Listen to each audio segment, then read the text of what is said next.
గజం భూమి కేవలం 5,500 రూపాయలతో 135 గజాల భూమి కేవలం 7 లక్షలు మాత్రమే. Hi guys, welcome to Suman TV. ఈ వీడియో ప్రభాస్ ఫ్యాన్స్ కోసం, ఎందుకంటే అసలు సలార్ చూడాలా వద్దా అన్న కన్ఫ్యూజన్ లో పడిపోయారు.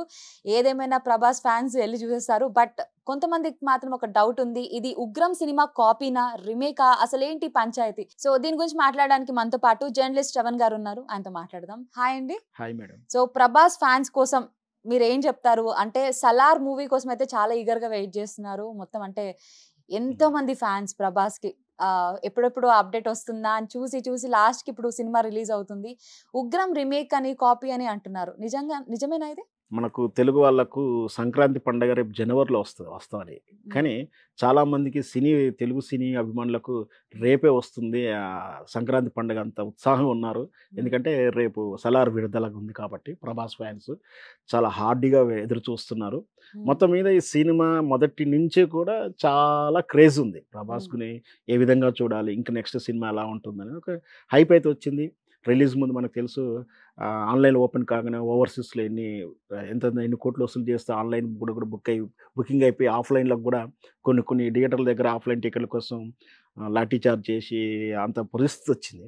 సో ఎట్టగేటకు రేపు రిలీజ్ అవుతుంది. మొత్తం మీద ఇప్పుడు జరుగుతున్న చర్చ ఏంటంటే ప్రభాస్ని ఏ విధంగా చూడబోతాం, ఆ కథ ఎలా ఉంది అనేది ఒక అంశం. అయితే ఆల్రెడీ దీనికి ముందు అంటే ఒక వర్షన్ వినిపించిందంటే, అక్కడ ఏదో రాజ్యం ఉంటుంది, ఆ రాజ్యానికి ఆ యువరాజు నుంచి ఆ పట్టాభిషేకం చేయకుండా రంగర బహిష్కరణ చేస్తే ఆ రాకుమారుడు స్నేహితుడిగా దేవా ఉంటాడు. ఆ దేవానే సలారు. ఈ దేవ ప్రభాసు తన స్నేహితుడిని పట్టాభిషేకం చేయడానికి చేసిన సాహసమైన ఘట్టాల మూలికనే ఈ సలార్ చిత్రం అని చెప్పి కొన్నాళ్ళు ఒక చర్చ జరిగింది. ప్రశాంత్ నీల్ ఈ సినిమా తాలూకు ఇంటర్వ్యూలో ఒక విభాగంలో చెప్తూ, ఈ సినిమా కాపీ అనేది కాదు, నేను ఉగ్రం సినిమాలో నా సినిమాలో ఉన్నటువంటి ఉగ్రం సినిమా అనే కన్నడ చిత్రం అది, దానిలో మూల లైన్ ఒకటి తీసుకొని సలార్ని నేను చేశానని తానే చెప్పినట్టుగా ఒక వార్త చూస్తున్నాం. ఇక్కడ ఏంటంటే వాస్తవానికి సినిమా సహజంగా ఎవరో సినిమా ఏ లాంగ్వేజ్లో కాపీ కొడతారు, లేదా అందరి నుంచి ప్రేరణ తీసుకున్నాడు. కానీ ఇక్కడ ప్రశాంత్ నీల్ స్పష్టంగా తానే చెప్తున్నాడు, తన చిత్రం తాలూకు ఒక చిత్రంలో 2014లో కన్నడ భాషలో వచ్చినటువంటి చిత్రం, అది సూపర్ డూపర్ హిట్ అయినటువంటి చిత్రం. దాని సినిమా పేరు ఉగ్రం. మన తెలుగు వాళ్ళు చూసారంటారా సినిమా? కొంతవరకు కొన్ని దిక్కుల్లో డబ్బింగ్ వర్షన్ కూడా వచ్చింది, రిలీజ్ అయింది కూడా.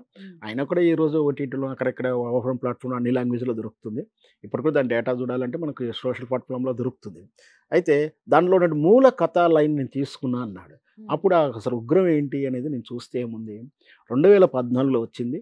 ఆ తాలూకు ఇక్కడ ప్రశాంత్ నీల్ ఏం చేశాడంటే సినిమా కథ తయారు చేసుకొని చాలామంది హీరోల దగ్గరికి, ప్రొడక్షన్ కంపెనీ దగ్గరికి వెళ్ళారు. ఎవరు కూడా అంత ఆసక్తి చూపిలా కథకు, ముందుకు వెళ్ళట్లేదని. 2014 కన్నడ భాషలో వచ్చింది. ఇది కేజీఎఫ్కు ముందే, ఇదంతా కూడా కేజీఎఫ్కి ముందే. ఇది మన కేజీఎఫ్ చిత్రానికన్నా ముందే 2014లో ఉగ్రం.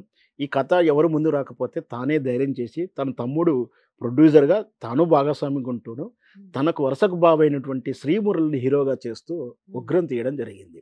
మరి ఈ ఉగ్రం కథాంశం ఏంటంటే, ఉగ్రంలో హీరో అయినటువంటి శ్రీమురళి ఒక సాధారణ మెకానిక్. ఇది మన కథాపరంగా ప్రారంభమవుతున్నప్పుడు సాధారణ మెకానిక్. అక్కడికి అనుకోకుండా హీరోయిన్ హరిప్రియ అక్కడికి వస్తుంది. అతని ప్రమేయం అంటే ఏదో రిపేర్ కోసము దానికోసం వస్తుంది. అక్కడ హరిప్రియని ఆ నగరానికి చెందినటువంటి ఒక మాఫియా డాన్, పొలిటికల్ లీడర్ అయినటువంటి విలన్గా చెప్పబడిన అతను ఆమెను చంపే ప్రయత్నం చేస్తుంటే, ఇక్కడ పరిచయమైనటువంటి హీరో శ్రీమురళి ఆమెని రక్షించి ఆశ్రయించి తన ఇంట్లో పెట్టుకుంటాడు. తన ఇంట్లో ఉంటే ఆటోమేటిక్ మళ్ళీ లవ్ ట్రాక్ అదంతా కూడా ఫ్రెండ్షిప్ ఏర్పడడం అది ఒకటి. ఈ వరుస క్రమంలో అతన్ని ఫ్లాష్ బ్యాక్ ఒకటి ఓపెన్ అవుతుంది. అదేంటంటే, అంతకుముందు ఈయన ఒక మాఫియా డాన్ అంటే అన్ని గ్యాంగ్స్టర్లని చిత్తు చేసి తాను ఒక గ్యాంగ్స్టర్గా ఉండి ఒక స్నేహితుడికి ఇచ్చినట్టు మాట కొరకు తాను ఒక ప్రశాంత జీవితం కోసం, అది కూడా ఫ్రెండ్షిప్ కొరకు చేస్తుంటే, ఇక్కడ మళ్ళీ ఒక మెకానిక్ సాధారణ జీవితం నడుపుతున్నటువంటి కథ. ఇది సాధారణంగా మనకు చాలా సినిమాల్లో కూడా చూసాం. ఇది బాస సినిమా తీసుకున్నా, మన చిరంజీవి గారి ఇంద్ర సినిమా తీసుకున్నా, ఒక ఆఫ్లైన్లో మొదటి ఓపెన్ అయ్యేటువంటి కథలో ఆయన ఒక సాధారణ వ్యక్తిగా ఉంటాడు. కట్ చేస్తే ఫ్లాష్ బ్యాక్లో ఆయన ఇన్ఫ్లుయెన్సబుల్గా ఉంటాడు. ఎవరైనా సరే గడగడలాడాలి, లేదా లేచి నిలబడి దండం పెట్టాలి. ఇది కథలని. సో ఇవన్నీ హీరో తాలూకు ఎలిమినేషన్కి పనికొచ్చేటట్టు విషయాలు. సో ఇది ఉగ్రం సినిమా తోటి కథాంశం. దీన్ని కన్నడలో తీసినప్పుడు సూపర్ డూపర్ హిట్ అయింది. 150 డేస్ వచ్చేసి మరి నడిచింది. ఎందుకు ప్రశాంత్ నీల్ గారు అంటే సొంతంగా తను ఒక ఇంటర్వ్యూలో చెప్పారు, హుహు. I regret doing this film with Srimurali అని. అంటే అక్కడ ఉద్దేశ్యం ఏంటంటే ఆ కథ మీద ఇప్పటికి అంతే, ఆ కథ మీద అతనికి నమ్మకం. ఆ నమ్మకం ఏంటంటే ఇంకా వాస్తవానికి కొన్ని సందర్భంలో అంటే కొన్ని క్యారెక్టర్లు కొంత హీరోలకు స్టాండర్డ్ ఉన్నప్పుడు హీరోలకు చేస్తే విధానం వేరే ఉంటుంది. బట్ కథ రివీల్ అయిపోతుంది కదా. ఆయన అక్కడ చేసుంటే బాగుండే ఉద్దేశం అంటే ఇంకా పెద్ద హీరోతో చేసుంటే ఇంకా బాగా వచ్చేది అనుకుంటున్నాడేమో. సో ఆయన వ్యక్తిగత అభిప్రాయం అది. అంటే జనరల్గా మామూలు ఒక కొత్త నటుడు చేసే ఫైటింగ్కు ఆల్రెడీ హీరో ఇమేజ్ ఉన్న చిరంజీవి లాంటి వాళ్ళు చేసేదానికి చూసే వాళ్ళకు క్రేజ్ వేరే ఉంటుంది, ఆ సాటిస్ఫాక్షన్ వేరే ఉంటుంది. ఆయన ఆ సాటిస్ఫాక్షన్ ఆ సినిమాలో పొందలేదని ఇంకా అనీజీగా ఉన్నాడేమో, ఆ విషయాన్ని చెప్పాడు. ఇదే టేకింగ్ ఆ ఎమోషనల్ ఏదైతే మొత్తం కూడా action thrilling cinema, Ugram cinema చూస్తే బీభత్సాలే కనపడతాయి, యాక్షన్ ఎమోషన్స్ ఉంటాయి అన్నీ కూడా. ఆ టేకింగ్స్ అన్నీ కూడా అప్పుడు ఆ ఉగ్రం సినిమాలో తక్కువ బడ్జెట్, ఎందుకంటే తానే ప్రొడ్యూసర్ మొదటిసారి చేస్తుంది కాబట్టి కొత్త హీరోలు కాబట్టి బహుశా లిమిటెడ్ బడ్జెట్లో చేసి ఉండొచ్చు. ఆ takings same emotional fighting scenes కానీ, ఒక విలన్తో ఫైట్ చేయడం కానీ, టాస్క్లు ఇవ్వడం కానీ, ఛాలెంజ్లు చేయడం కానీ, ఇవన్నీ కూడా అదే ఎమోషన్ని మళ్ళీ కేజీఎఫ్లో చాలా టెక్నాలజీ వాడి చాలా బడ్జెట్ తోటి హెవీ రేంజ్లో తీశాడు. సో అప్పుడు ఆయన సాటిస్ఫై అయ్యాడు. సో అదే విషయాన్ని అక్కడ ఉన్నటువంటి వెలతిని తీర్చుకోవడానికే బహుశా మీరు ఇంతకుముందు ఆయన వీడియోలు చెప్పినట్టు ఆ వెలతిని తీసుకోవడానికే అదే ఎమోషన్ క్యారీ చేస్తూ కొత్త అంటే పాత సారానే కొత్త సీసాలో కొత్త రూపంలో తీసుకొస్తానికి సలార్ అంటే కథాంశంగా తయారు చేసుకొని ఒక స్టాండర్డ్ హీరోగా ఉన్నటువంటి ప్రభాస్ని, అంటే ఇంటర్నేషనల్ స్టాండర్డ్గా ఉన్నాడు, ఒక హీరోలా అంటే ఒక 6 అడుగులు ఉంటాడు మనకు తెలుసు. తెలుగు చిత్రాలు ఈ మధ్యకాలంలో ఇంటర్నేషనల్ ప్యాన్ ఇండియా దాటి ప్యాన్ వరల్డ్ స్థాయికి వెళ్ళింది. ఆస్కార్ దానికి వెళ్ళినప్పుడు మన సినిమా మీద క్రేజ్ ఉంది. దానికి ప్రభాస్ అయితే మంచిగా అనుకున్నాడేమో ఈ హీరోగా తీసుకోవడం, ఆ కథని మూలాంశంగా తీసుకొని ఇప్పుడు సలార్ తయారు చేసిన తానే చెప్పాడు కాబట్టి ఈ చిత్రంలో కూడా అంటే సలార్ ప్రశాంత్ నీల్ గారు తన ఓన్ పర్సనల్ సాటిస్ఫాక్షన్ కోసం కొంతమంది చూసిన ఉగ్రం సినిమాని పాన్ ఇండియా లెవెల్ వరకు తీసుకెళ్లే ప్రయత్నం ఈ సినిమాతో చేస్తారు. తనదైతే చేయాలని అచీవ్మెంట్ గా అనుకున్నాడు, ఎంత ఎమోషనల్ గా అప్పుడు చేయాలనుకుంటున్నాడు, చేయలేకపోయింది, ఇప్పుడు చేస్తున్నాడు. దానికి కథను కొంచెం మార్పులు చేసుకుంటుండొచ్చు, లేదా అదే మూల కథ అంటే ఏంటి, ఏదో ఆ ఫ్లాష్ బ్యాక్ లో సాధారణంగా ఫ్లాష్ బ్యాక్ లో ఎలాగో ఉంటాడు, ఇన్ఫ్లుయెన్సబుల్ గా ఉంటాడు, ముందు మాత్రం పరిచయం చేస్తున్నాడు ఒక ప్రశాంత వాతావరణం, సైలెంట్ గా ఉంటాడు. కట్ చేస్తే వెనక ఫ్లాష్ ఓపెన్ చేయగానే అన్ని బీభత్సాలు ఉంటాయి. తర్వాత కట్ చేసినాక ఆ హీరో హీరోయిన్ కలపడం, లేదైతే హీరోయిన్ పాత్ర ఎలా ఉంటుంది, ఇందులో ఇంపార్టెన్స్ ఉంటుందా శృతి హాసన్ క్యారెక్టర్? ఉగ్రం కథ ప్రకారం చూస్తే హీరోలే ఏం లేవు, శృతి హాసన్గా హీరోలు, ఎందుకంటే ఆమెను రక్షిస్తానికే కదా కథ ఉండేది.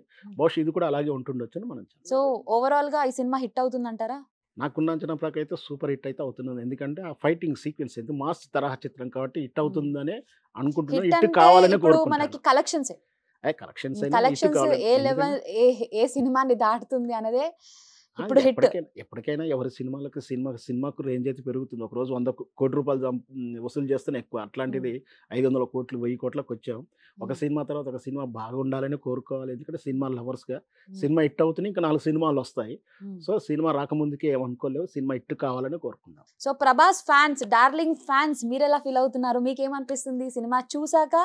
చూడబోయే ముందు కింద కామెంట్ బాక్స్లో కామెంట్ చేసి మీ ఒపీనియన్ని షేర్ చేయండి. Thank you so much.